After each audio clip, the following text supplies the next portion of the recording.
June 6, 1944, 0900 hours, Omaha Beach, Normandy, France.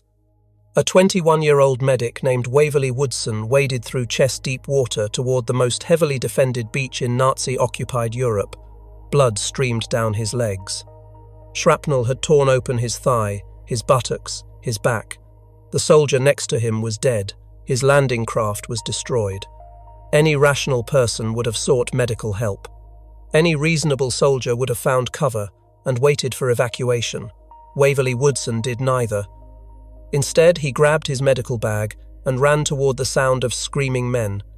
For the next 30 hours, while bleeding from multiple wounds, he would save more than 200 lives.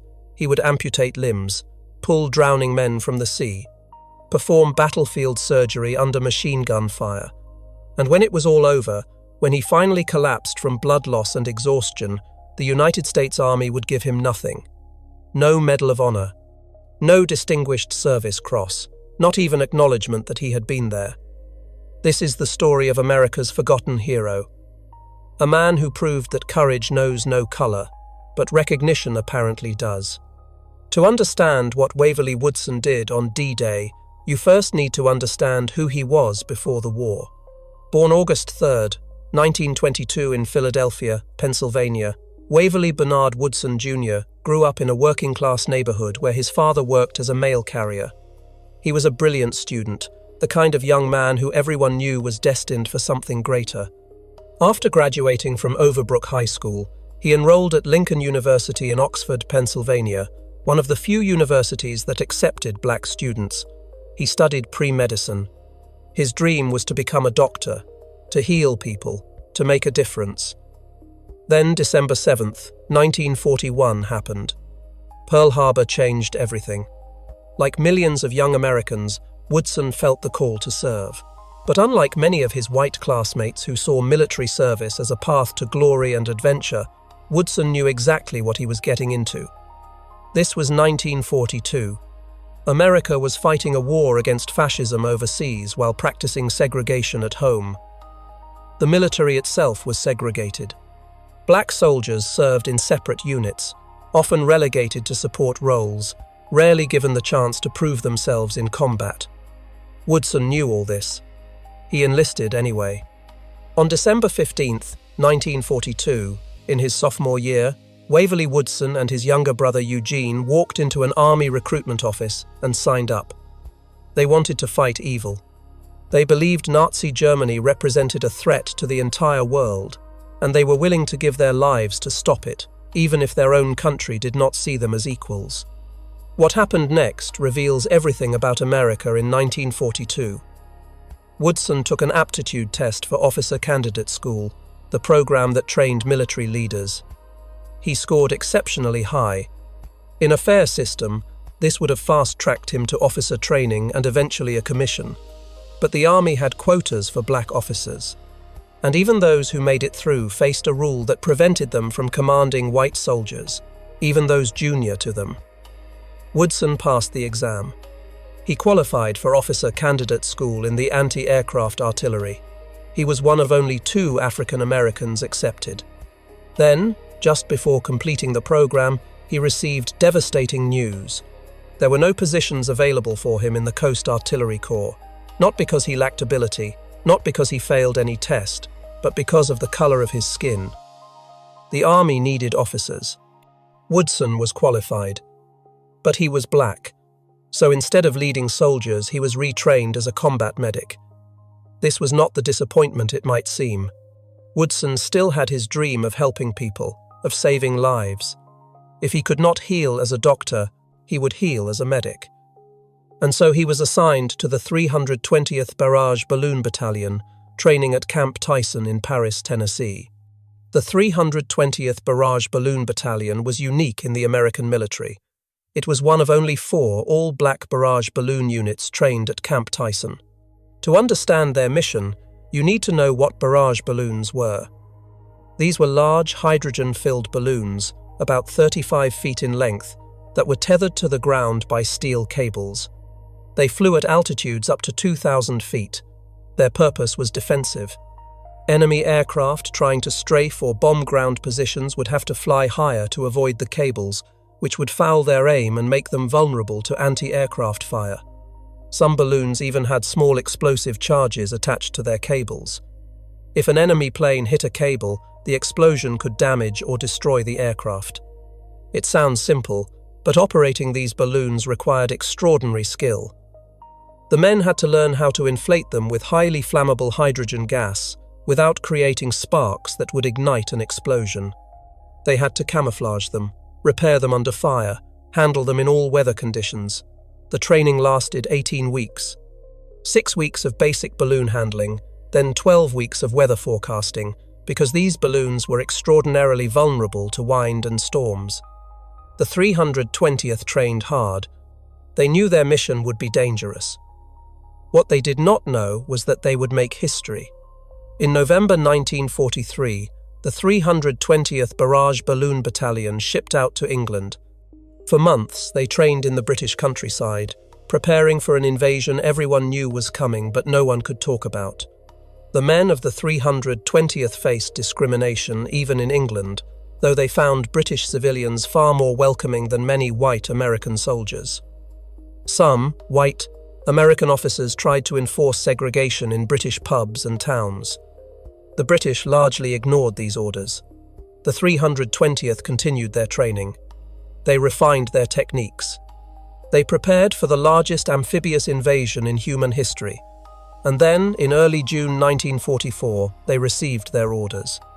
The 320th Barrage Balloon Battalion would be part of the first wave landing on Omaha and Utah beaches.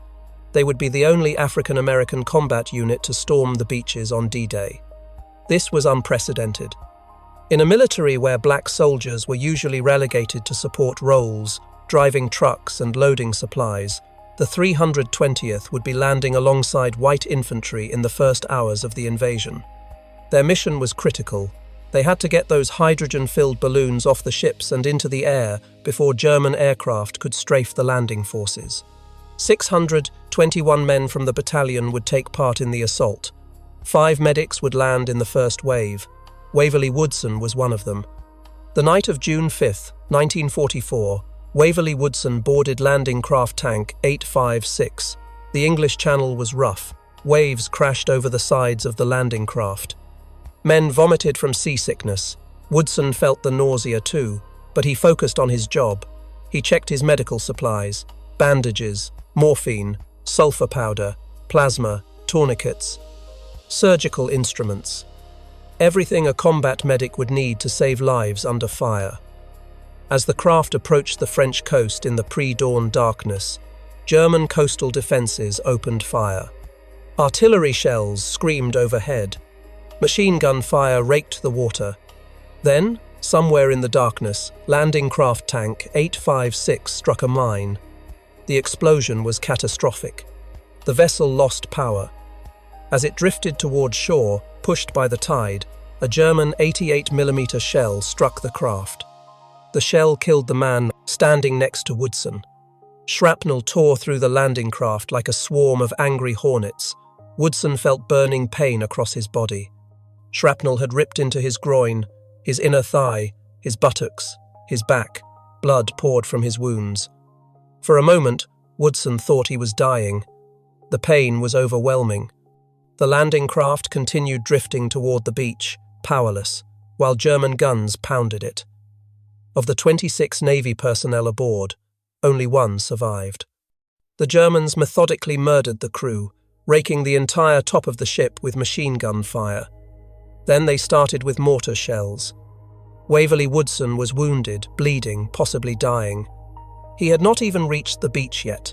The landing craft finally grounded on Omaha Beach around 0930 hours. Woodson forced himself to move. Pain exploded through his body with every step, but he knew that staying in the landing craft meant death. He grabbed his medical bag and stumbled into the surf. The water was red with blood. Bodies floated everywhere. Wounded men screamed for help. German machine guns continued firing from the bluffs above, kicking up geysers of water and sand. This was the moment that would define Waverly Woodson's life. He was wounded, he was bleeding, he was in shock. Any reasonable person would have sought treatment, found cover, tried to survive. Instead, Woodson looked at the carnage around him and made a choice. He would do his job. He would save lives. His own wounds did not matter.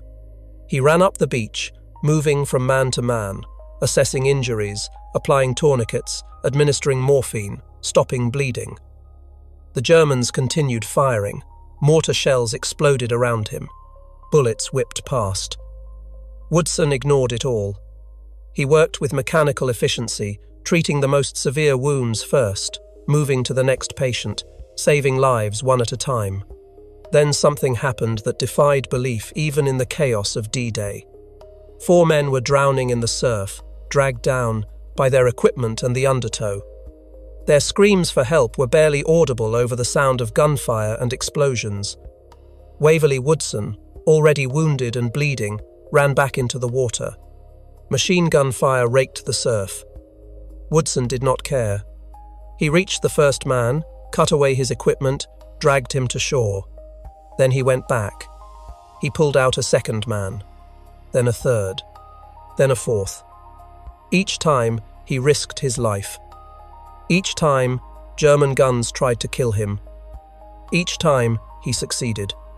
The exact number of men he saved from drowning remains uncertain, with sources varying between 3 and 4. But what is certain is that Waverly Woodson ran into machine gun fire to pull drowning soldiers from the sea, while he himself was bleeding from multiple shrapnel wounds. This was not courage. This was something beyond courage. This was a man so committed to his mission, so focused on saving lives, that his own survival became irrelevant. As the morning wore on, Woodson established a makeshift aid station in a crater created by German artillery. It offered minimal protection, but it was better than nothing. Wounded men began crawling or being carried to his position. Woodson worked without stopping. He applied pressure bandages to sucking chest wounds. He administered plasma to men in shock. He splinted broken bones. He cleaned and dressed burns. And then, in perhaps his most remarkable act, he performed an amputation under fire. A soldier had been hit by mortar shrapnel. His right foot was hanging by threads of tissue and bone. The man was losing blood rapidly. Without immediate intervention, he would die. Woodson had no surgical team, no operating room, no anesthesia beyond morphine, just his medical training, his instruments, and his will. He completed the amputation, probably saving the soldier's life. All while German artillery continued to pound the beach. All while machine gun fire continued to rake the sand. All while his own wounds bled and his own strength ebbed away. For 30 hours, Waverly Woodson worked. Other medics collapsed from exhaustion. Woodson kept going. His bandages became soaked with his own blood. He changed them and kept going. His hands shook from blood loss and fatigue. He steadied them and kept going. Men died despite his efforts. He closed their eyes and moved to the next patient. He treated more than 200 wounded soldiers in those 30 hours. White soldiers, black soldiers, officers, enlisted men, Americans, British. He never asked about race or rank. He asked, "Where are you hurt? How can I help?" Finally, after 30 hours of continuous work, Waverly Woodson's body gave out. He collapsed from blood loss, exhaustion, and shock. Other medics, recognizing what he had done, immediately began treating him. They bandaged his wounds properly. They gave him plasma. They prepared him for evacuation. When the doctors examined him, they were astonished he had remained conscious, much less functional for so long. They recommended him for evacuation to England and then home.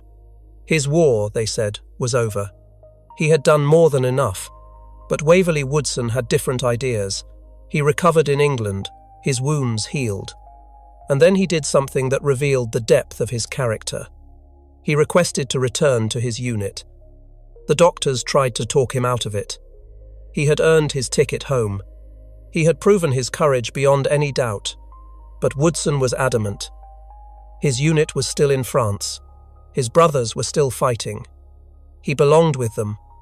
The army, perhaps embarrassed by his insistence or simply recognizing that they could not stop him, granted his request.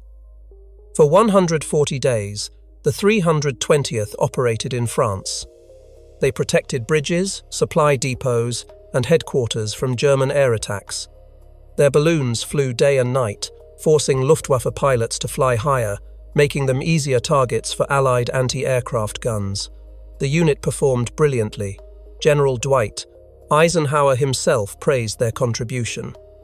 The Supreme Allied Commander noted that the 320th had demonstrated the same courage and professionalism as any unit in the European theatre.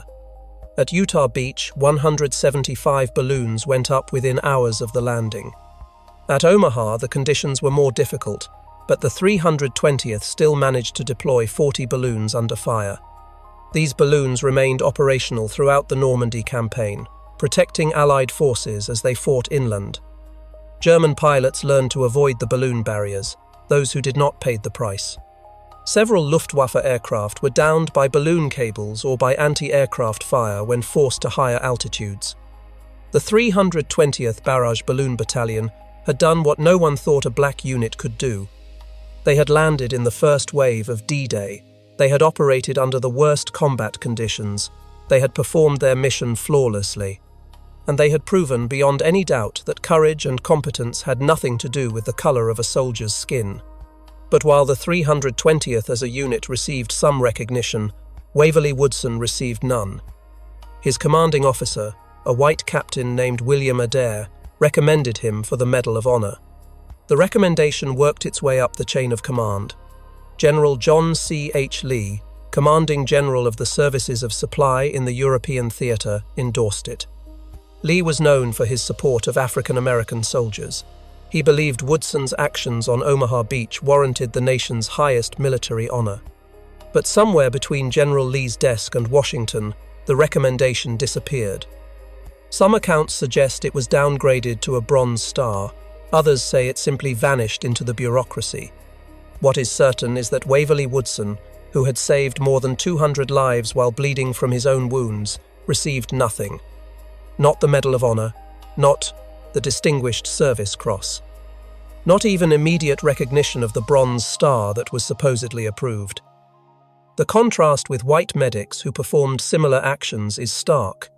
Consider Desmond Doss, the Seventh-day Adventist who refused to carry a weapon but served as a combat medic in the Pacific. Doss saved 75 men during the Battle of Okinawa, lowering them down a cliff face under fire. For this, he received the Medal of Honor. His heroism was extraordinary, and the medal was absolutely deserved. But Doss saved 75 men. Woodson saved more than 200. Doss worked for hours under fire. Woodson worked for 30 hours while wounded. Yet Doss became a national hero, the subject of books and movies, while Woodson remained unknown, the pattern repeated across the military. Of the 464 Medals of Honor awarded for actions in World War II, not one went to a black soldier. Not one. This was not because black soldiers lacked courage. The historical record proves otherwise. The Tuskegee Airmen, the 761st Tank Battalion, the 92nd Infantry Division, and dozens of other black units performed with extraordinary valor. But valor alone was not enough. The medal required documentation, eyewitness accounts, and command endorsement. In a segregated military, those supporting elements often disappeared. Commanders who supported black soldiers found their recommendations blocked.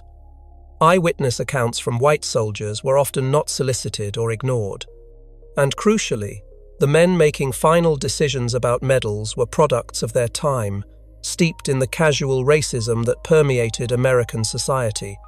The result was a systematic denial of recognition that persisted for decades. In 1997, 52 years after the war ended, President Clinton attempted to correct this historical wrong. The Army had conducted a study examining why no black soldiers had received the Medal of Honor for World War II. The study concluded that discrimination was the primary factor. Clinton held a ceremony on January 13, 1997, awarding the Medal of Honor to 7 black soldiers for World War II actions. Only one, Vernon Baker, was still alive to receive it. The others received it posthumously. But Waverly Woodson was not among them. His name was not in the study. His actions on Omaha Beach remained buried in lost paperwork and fading memories. The Army study had focused primarily on infantry actions.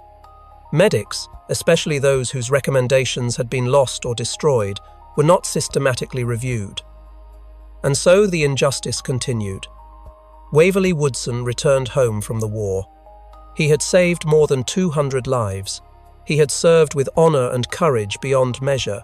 He had proven everything a soldier could prove, and America rewarded him with silence.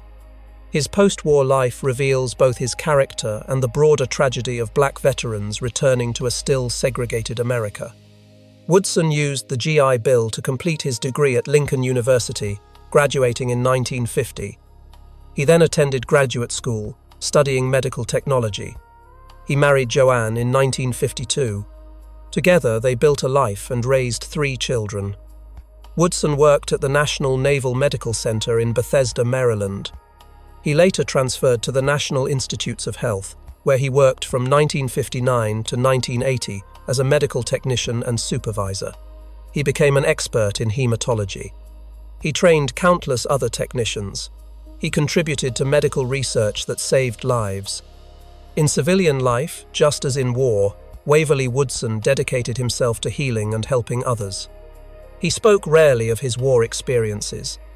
His family knew he had served on D-Day, but he did not dwell on it. He did not campaign for recognition. He did not write memoirs or seek publicity. This was not because he was bitter or because he had forgotten. It was because, for Waverly Woodson, doing the right thing was its own reward. The medals would have been nice, the recognition would have been just, but their absence did not diminish what he had done or who he was. Occasionally, he would share stories with fellow veterans or speak to school groups about the war. Those who heard him speak remembered his humility. He did not portray himself as a hero. He talked about the other medics, the soldiers he treated, the men who died despite his best efforts. He spoke with respect about his white officers who had tried to get him recognized. He expressed pride in the 320th Barrage Balloon Battalion and their accomplishments. But he never complained about the lack of medals. He never expressed anger at the injustice. Some might see this as passivity. But those who knew Waverly Woodson understood it differently. He had proven himself on Omaha Beach. He knew what he had done. He knew the lives he had saved. The recognition of his country would have been meaningful, but its absence did not change the fundamental truth. He had been there. He had done the work. He had saved lives. That was enough. In 1994, the French government invited surviving members of the 320th Barrage Balloon Battalion to France for the 50th anniversary of D-Day.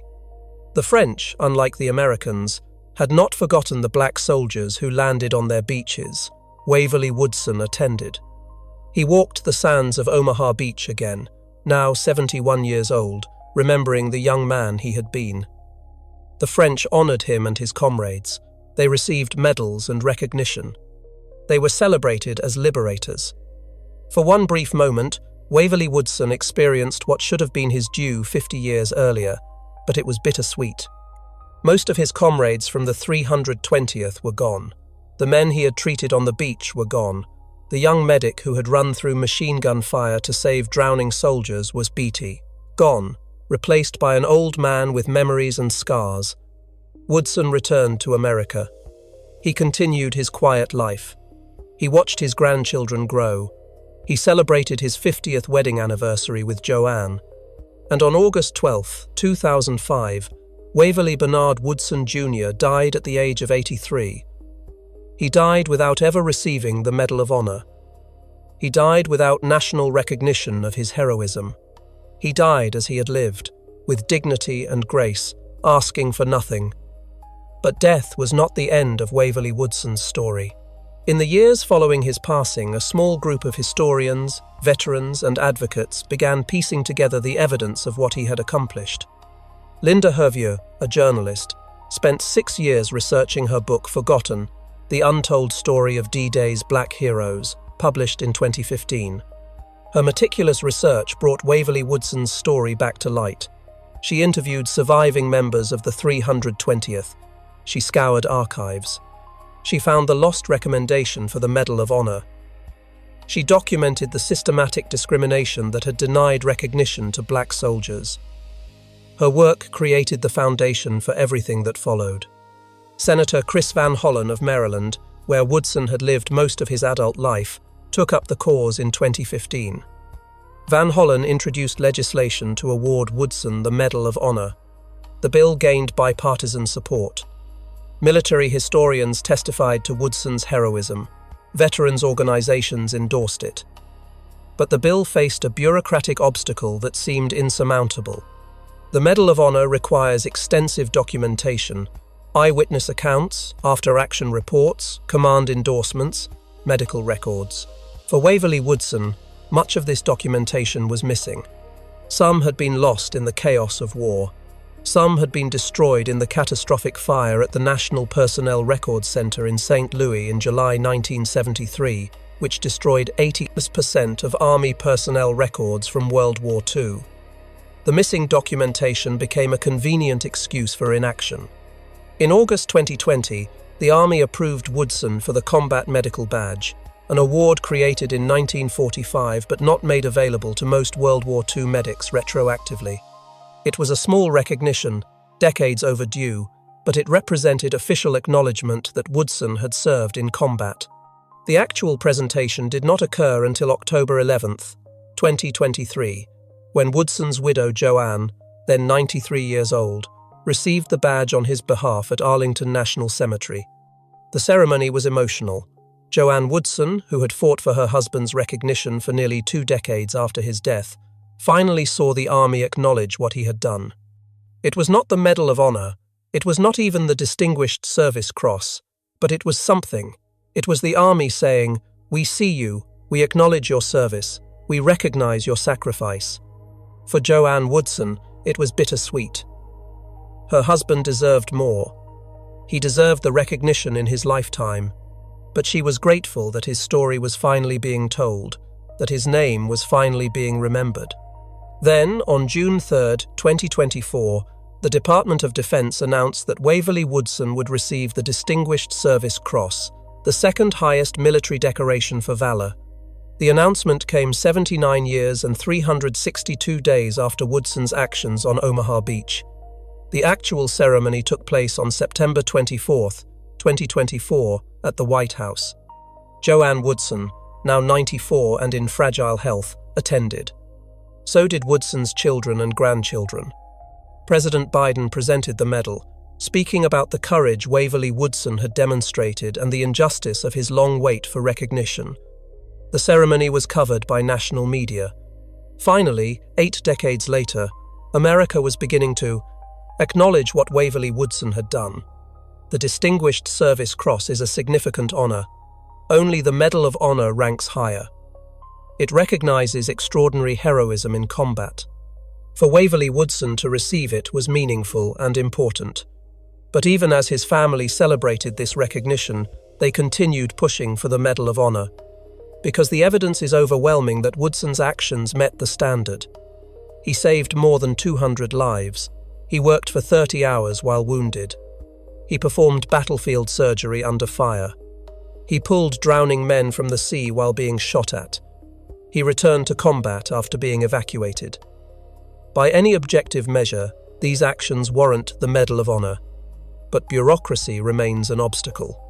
The Medal of Honor requires an act of Congress when awarded long after the fact, particularly when documentation is incomplete. Senator Van Hollen has introduced multiple bills. Each has gained support. Each has stalled. In April 2022, the Army named a health clinic at Rock Island Arsenal in Illinois, the Waverly B. Woodson Jr. Army Health Clinic. It was the first military facility named after him, a recognition of his medical service both in war and in civilian life. On July 12, 2024, the city of Philadelphia renamed a section of 60th Street as Waverly B. Woodson Jr. Way, honoring the hometown hero who had never sought such honor. In June 2024, National Geographic premiered a documentary titled Erased: No Color of Valor, which told Woodson's story and the broader story of black soldiers denied recognition in World War II. The documentary featured interviews with military historians, civil rights leaders, and Woodson's family. It made clear that the failure to award the Medal of Honor was not about missing documentation. It was about a country that had never fully acknowledged the contributions and sacrifices of its black soldiers. We will probably never know with certainty why Waverly Woodson did not receive the Medal of Honor in 1945 or in the decades that followed. The documentation is incomplete. The witnesses are dead. The commanders who made the decisions are long gone. But we can draw reasonable conclusions from the broader pattern of discrimination. 0 black soldiers received the Medal of Honor for World War II until 1997, and even then, the study that led to those awards missed Woodson's case entirely. The barriers were systematic. Recommendations from black units were scrutinized more harshly. Eyewitness testimony from black soldiers carried less weight. White commanders who advocated for black soldiers often saw their recommendations downgraded or blocked, and the final decision-makers operated within a culture that simply did not see black heroism as equal to white heroism. The result was a systematic denial of recognition that lasted generations. Even now, with overwhelming evidence, with bipartisan political support, with military historians and generals all agreeing Woodson deserves the Medal of Honor, bureaucratic requirements for documentation that was destroyed in a fire continue to present obstacles. If this case involved anything other than race, would the outcome have been different? The answer is self-evident. Yet Waverly Woodson's story also reveals something transcendent about human character. On Omaha Beach, in that crater that served as his aid station, bleeding from his own wounds and working under fire, he treated every soldier who came to him without regard to race or rank: white soldiers, black soldiers, officers, enlisted men, Americans, British. He asked only, "Where are you hurt and how can I help?" That is the true measure of heroism, not the medals or recognition, but the simple act of helping another human being in need, regardless of personal cost. The white soldiers Woodson saved went home to their families and lived their lives, many probably never knowing their medic was black or never thinking about it. And that is exactly how it should be. In that moment, on that beach, the only thing that mattered was humanity itself. Woodson understood this instinctively, which is why he never became bitter and never campaigned for recognition. He knew what he had done was right, medals or no medals. This understanding points to the most important lesson of Waverly Woodson's story. The lesson is about character and what it means to be truly heroic. When that shell hit his landing craft and shrapnel tore through his body, Woodson could have stayed down and no one would have blamed him. Instead, he got up, grabbed his medical bag, and went to work. When the pain became unbearable after hours of continuous labor, he could have stopped and passed his duties to another medic. Instead, he kept going. When he saw men drowning in surf, raked by machine gun fire, he could have stayed on the beach and no one would have called him a coward. Instead, he ran into the water. And when, after 30 hours, his body finally collapsed and doctors told him his war was over, he could have accepted it. Instead, he asked to return to his unit. This is character. This is who Waverly Woodson was. Not a man seeking glory or recognition, but a man who understood his duty and fulfilled it beyond any reasonable expectation. Today, efforts continue to secure the Medal of Honor for Waverly Woodson. His widow, Joanne, now in her late 90s, continues to advocate. Senator Van Hollen continues pushing legislation through Congress. Military historians continue searching for additional documentation. The First Army continues championing his cause. There is widespread recognition that an injustice occurred and must be corrected. But the medal remains elusive, and bureaucratic requirements remain obstacles. Yet the fight continues not really for a medal, but for justice.